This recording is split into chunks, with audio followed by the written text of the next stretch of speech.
Hey, are you even listening to me? We're talking about our daughter's future for her senior year, but my husband is just staring at his phone. I'm talking about something important here, shut up. If she wants to go to college, she'll have to pay for it herself. I don't have money to give to a daughter who can't even take care of her own grandmother. What does he mean by that? I wondered, looking at my husband Dave's phone. I saw something shocking on the screen. Dave and I have been married for 18 years. Our daughter Anna is a sophomore in high school. I was having a good meal.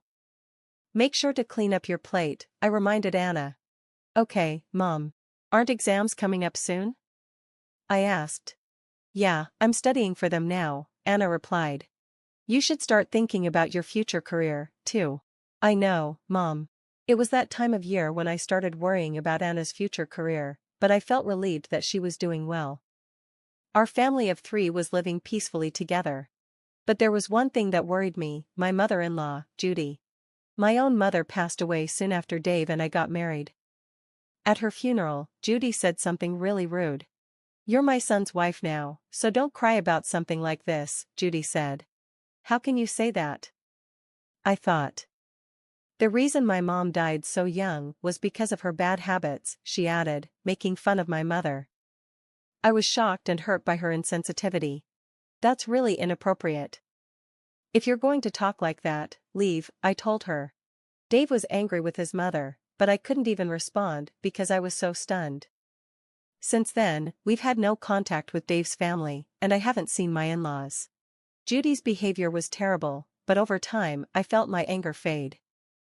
We hadn't completely cut ties, but I wasn't sure if it was okay for us to keep avoiding them. After all, they're Anna's grandparents. After some time, I started thinking more about Judy and our situation. Then, I got the news that my father-in-law had passed away. Since he was Dave's father, we went to the funeral. Judy was there, crying. I hadn't seen her in a long time, and she looked smaller and weaker. It seemed like she was truly grieving the loss of her husband.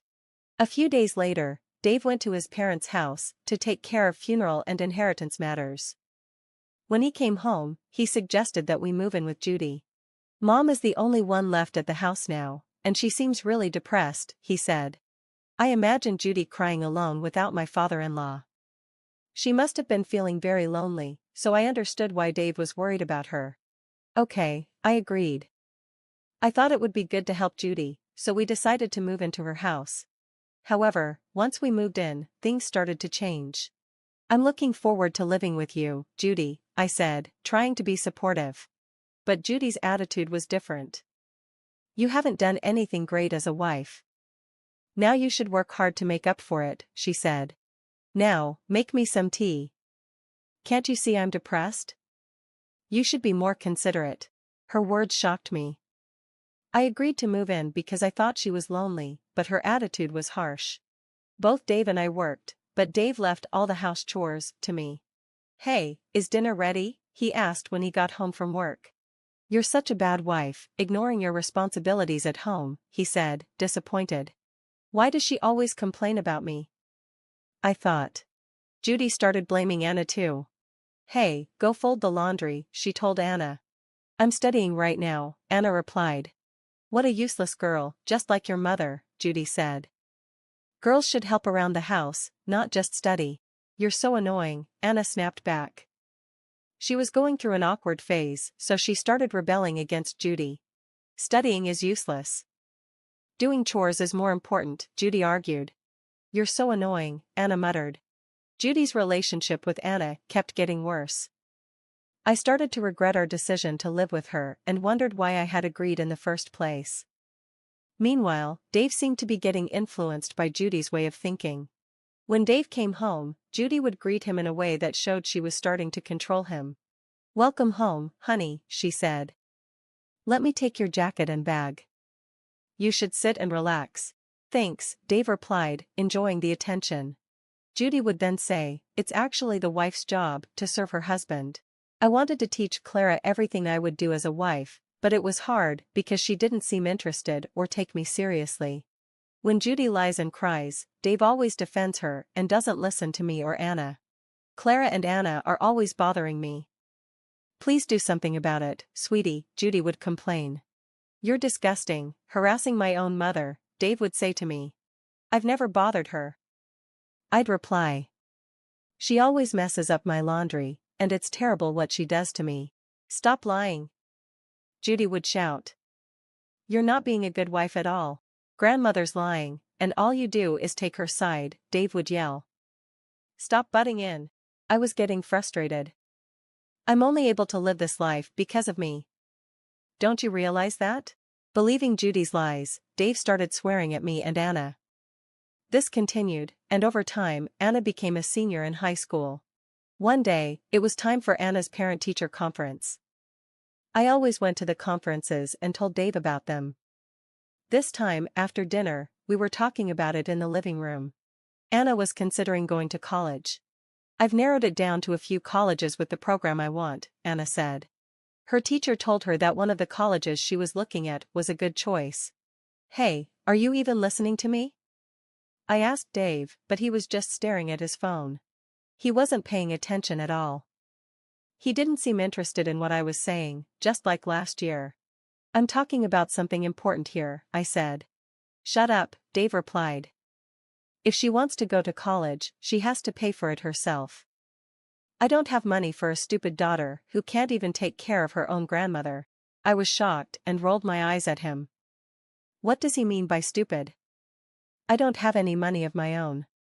You're being so irresponsible, Dad. You're just like your mother.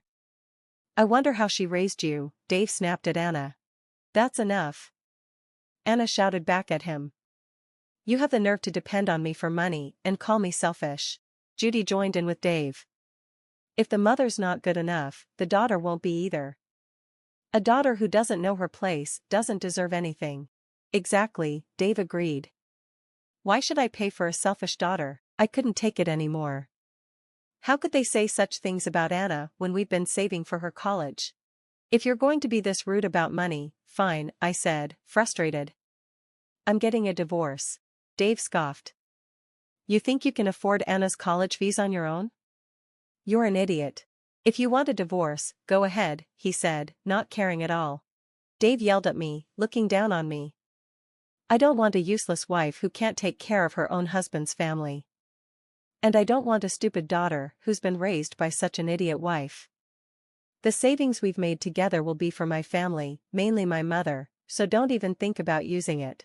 I answered calmly, I see. Well, I hope you live in a world where your arrogance is tolerated. Dave yelled at me more, but I didn't flinch. I turned to Anna and said, don't worry about the money, just follow me. Anna, confused by everything that had happened, stayed silent. You're going to go to your father and cry to him, aren't you?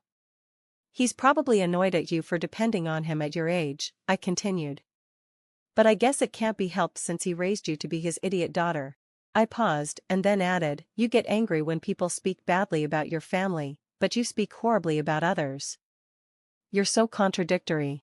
Anna seemed to realize something when I said that. Let's go now, Anna. Yeah, I'll follow you, Mom. So, Anna and I left my parents'-in-law's house and decided to stay at my parents' house for a while. A few days later, I asked my lawyer to begin the divorce process and sent a certified letter to Dave. A few days after that, Dave showed up at my parents' house. What are you doing here? I asked. He immediately apologized, looking foolish. I'm sorry. I don't want a divorce.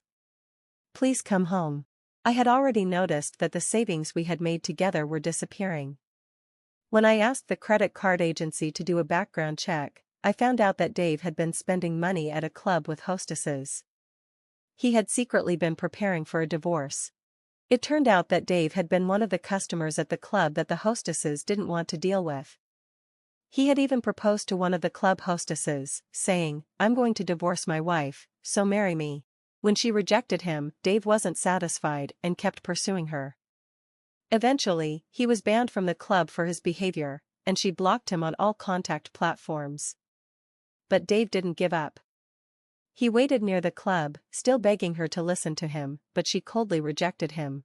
His colleagues at work noticed his behavior, and soon he was shunned within his company. When his boss found out about his actions, he was called in for questioning. I heard you've been stalking a club hostess, his boss said. I'm not impressed with that kind of behavior. Dave insisted, I'm serious about this relationship. I want to marry her. I really love her. The boss responded, I understand your feelings, but I'm not sure she feels the same way. I'll make her understand if I talk to her, Dave replied. The boss was confused. But don't you have a wife and daughter? My wife and I are divorcing, Dave said. Both my wife and daughter are annoying. They even have the nerve to talk about going to college. The hostess is a much better woman than my selfish wife and daughter. Dave explained to his boss about the events leading up to the divorce, but his boss was shocked by Dave's shallow arguments. What are you thinking? His boss asked. As a husband, you should be considering your wife's feelings. Did you even listen to her? You only listened to your mother. You should be listening to your wife, too. And you're not taking your daughter's college plans seriously while you're chasing after another woman. How could you think what you're doing is okay as a father? Cool your head. Dave looked shaken after being confronted, and soon after, he was demoted and given a pay cut at work. I sent him a letter demanding a divorce and custody of Anna, along with a division of property. I also asked for the money he spent on the club to be part of the alimony. Dave immediately apologized, saying, I'm really sorry. I was wrong. Let's start over. I responded, even if we don't get divorced, you still have to pay the money you spent behind my back. Dave was surprised. I knew he didn't really want to pay, he didn't genuinely want us back. I sighed in disgust and said, I can never get back together with someone like you. You've treated Anna and me terribly, deciding our future based on your selfish desires. You're only playing around with young girls. I refused to get back together with him for good. Then, my daughter Anna appeared from the back of the house. She looked at Dave coldly. I'm really sorry, Dave said. I'll be a good father to you. Let's start over. Anna snapped, do you even realize what I've been going through these past few months? If you think one simple apology can fix things, you're being foolish. Just because I'm in high school doesn't mean you can look down on me. A father who ruins his daughter's future while paying for young women's company is gross and creepy. Dave was stunned by Anna's complete rejection. His shoulders slumped, and he left. Soon after, Dave fell into depression. He couldn't tell the difference between reality and his fantasies. He was also rejected by the hostess at the club. Finally, Dave gave up trying to win me back. He started paying the money I had claimed from him, including the money he spent at the club and the alimony. He covered it with the inheritance from my ex-father-in-law, but it wasn't enough, so he paid the rest in installments. The monthly alimony and child support were tough for Dave, especially after his pay cut. A while after the divorce, Judy visited me at my parents' house. You've made my life difficult, she shouted at me. I forgive you, so you should forgive my son and come back home. I was fed up with my selfish mother-in-law, who always looked down on me. I called Dave, and he rushed over to pick Judy up. What are you doing, Mom? He asked, frustrated. I'm telling your stubborn wife to get her act together. Judy yelled. I'm not his wife anymore, I replied calmly. I have a record of everything you've said to me. If you want, I can file a claim for alimony. Judy got angry. How dare you talk to me like that? But Dave finally lost his temper with his mother. He got so angry that he had Judy placed in an institution. With the alimony, child support, and facility payments, Dave's life became very tight financially. He had to do all the housework by himself and was living a lonely life. Meanwhile, Anna and I were living peacefully at my parents' house. Anna was working hard to pass the college entrance exams, despite everything that had happened. One evening, I brought Anna dinner. Why don't you take a break? I asked. Thanks, Mom. I was getting a little hungry, Anna replied. I'll eat now. I smiled at her. You're working hard, but don't push yourself too much. Anna looked at me and said, I'm my mother's daughter. I won't be unlucky with men like you. I'll do my best to become independent and live on my own, without depending on anyone. I laughed lightly. I'm proud of you, Anna. If you're working hard to follow your path, I'll support you. I just want you to be happy more than anything else.